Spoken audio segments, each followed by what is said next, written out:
To all the people saying I deserve all this for not tipping a kid, shut up. Tipping is optional.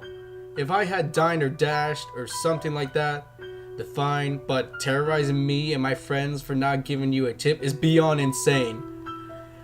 I'm not going to tip the kid, and that's final. I'm standing by my honor. Now, sorry for that little PSA for those of you who actually here to support me and give me reasonable advice. It just really gets me going when people try to tell me to give into the demands of what are, essentially, terrorists. On to the update. In my last post, I concluded that everything must be in my head, that I'm imagining all of the stress and fear. Last night, I got physical proof that this is all real. These people, Ichu Pizzeria or whatever, they're actually targeting me and my home. I was browsing our funny and talking to some friends on Skype when I got a message. It was from my friend, Mondo. You know, the one who went missing? He sent me this. Can we talk? Mondo asked. Dude, where the hell are you? I asked. I went back down to Mexico to visit my family, remember? Mondo said. You left without a trace a couple of days ago. Ina had to call the police, I said. What the fuck? I talked to Ines last night, Mondo said. Stop fucking around. Dude, I have to talk to you. I'm not coming back, Mondo said. Huh? I responded. I miss my family, and I like Mexico. Sorry, bro. I can hook you guys up with another roommate if you want. I know you two can't pay rent on your own, he said. What the hell? You can't just move to Mexico, dude. I said. Their name is Boda, Mondo replied. I don't want a shitty roommate. I want to know why you randomly decided to leave, I asked. They will be there at 8:42 p.m. At this point, I'd grown increasingly frustrated and actually decided to call Mondo. I went over to the little Skype call button, clicked and waited. Then there was an ear-piercing screech from my computer and then the screen froze. I cursed at my weak computer and rebooted it. But when I came back, Mondo was offline, and he had removed me as a contact. I jumped into Ines' room. He was listening to his iPod and jotted down on a piece of paper. You talked to Mondo last night? I said. Yeah, why? Ines said. He's been missing for days. The police are looking for him. Are you fucking stupid? I said. What the fuck are you talking about? I don't have time for this today, Ines said. Get out. I ripped the iPod right out of his hand and threw it at the wall. I grabbed his shirt collar and tossed him to the bed and onto the floor. What am I talking about? What am I talking about? I said. Mondo has been missing. We've been getting towards about some fucking fucked up pizza place. And you've been talking to him this whole time? Dude, what's wrong with you? Ina said. Seriously, did someone give you some stuff at school? Because... God damn it, Ines! I screamed. If this is another prank from you two, I swear to God, I'll kill you both. Mondo's moving to Mexico now, huh? Some guy I've never heard of before is going to be our new roommate, huh? Who's the kid? Is he a nephew or something? Mondo's moving to Mexico? Ines said. Well, shit. Top-notch acting, Ines, really. I said, better pick yourself up for our guest. I walked out of the room, down to the living room, and sat on the armchair waiting for a knock on the door. At this point, I was sure Mondo and Ines had been pranking me. I remember the night before this happened also clearly. We were having a good time just smashing out together.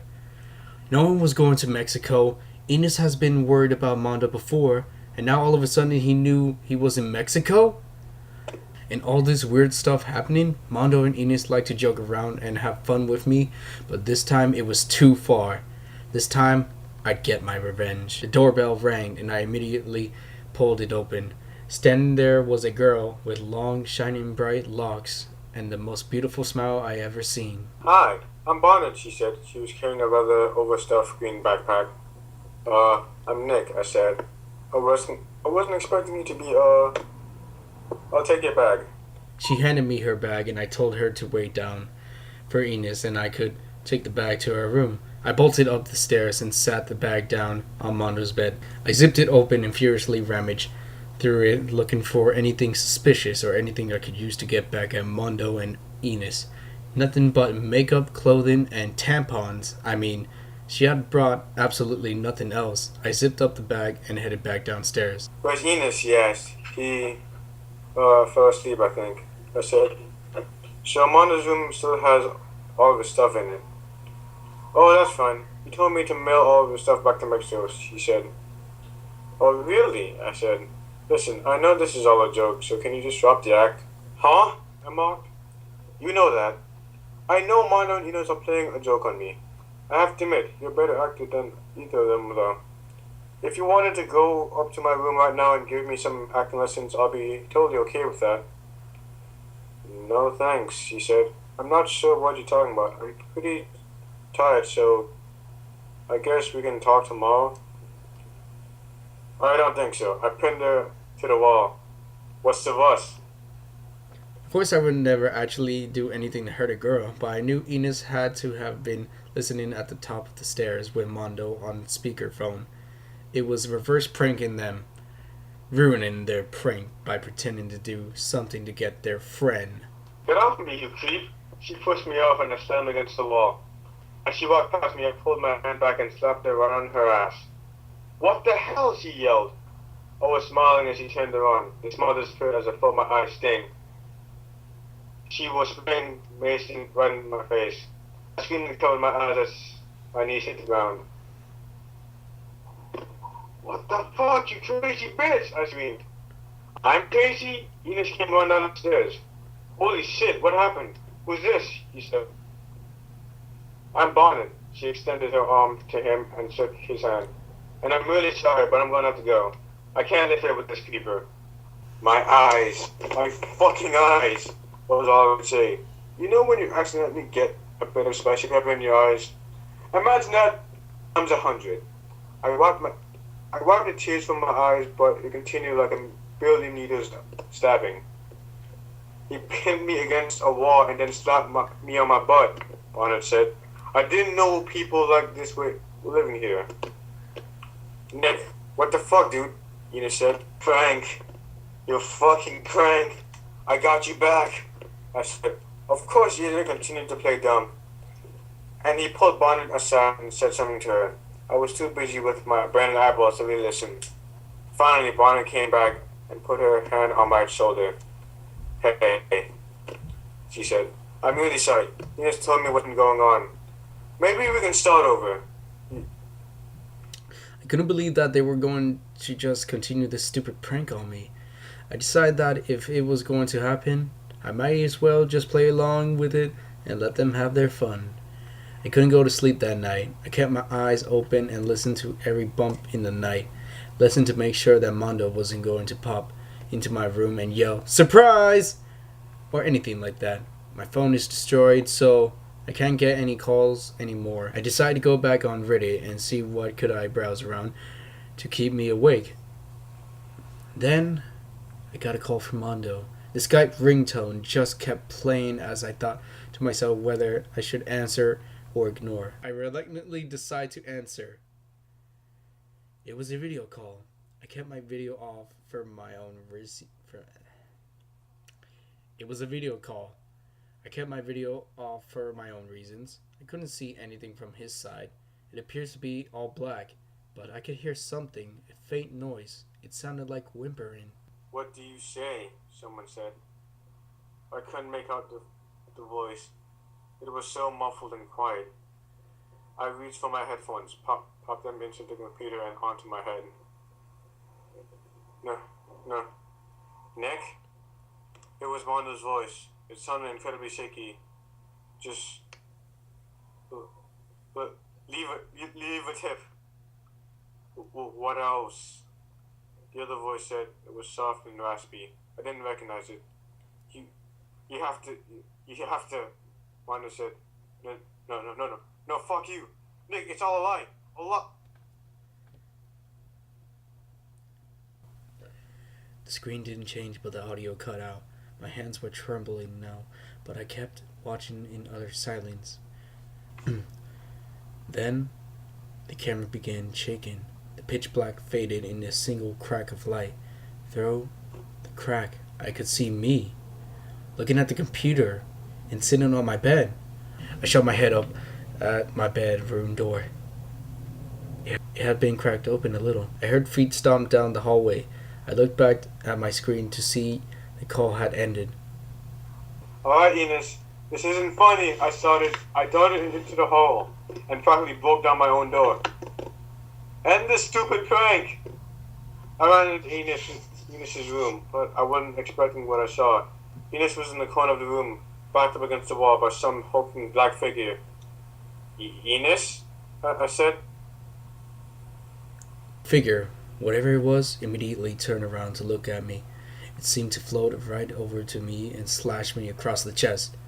I pushed it into the wall and tried to hold it there, but it was really strong and just tossed me off. Enos and I both ran out of the door. What the fuck was that? Enos said. I didn't get a good look, but it definitely wasn't human, I said. Now do you believe that I'm not fucking pranking you? Enos said. We stopped at the bottom of the stairs and turned around. The thing was coming for us, and it moved a lot faster than we both did. We're not going to be able to outrun it, Enos said. If I can get to the car, I can get away, I said. We ran to the front door with the creature right on our asses.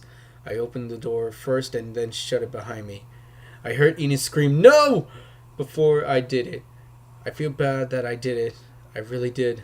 But it was either going to be one of us or none of us. I could hear Enos' screams from behind the door, but I kept running. I got to the car and drove away. I stayed in a motel. I came back to the house very early in this morning. Another pizza box from Ichu Pizzeria was at our doorstep. I picked it up and went inside.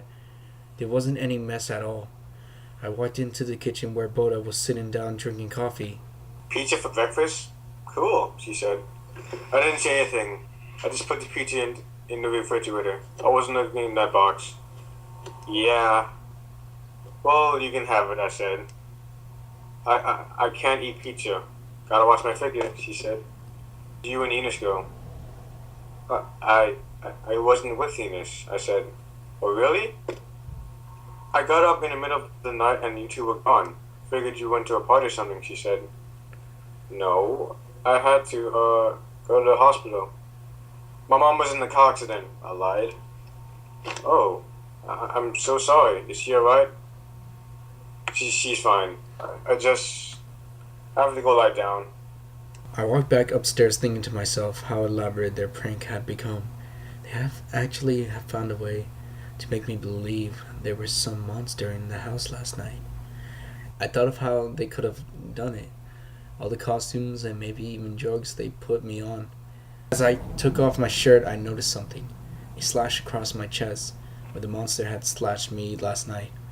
I have been in such a panic I didn't even notice how serious the cut was. This wasn't some rubber knife or some miss of a purpose.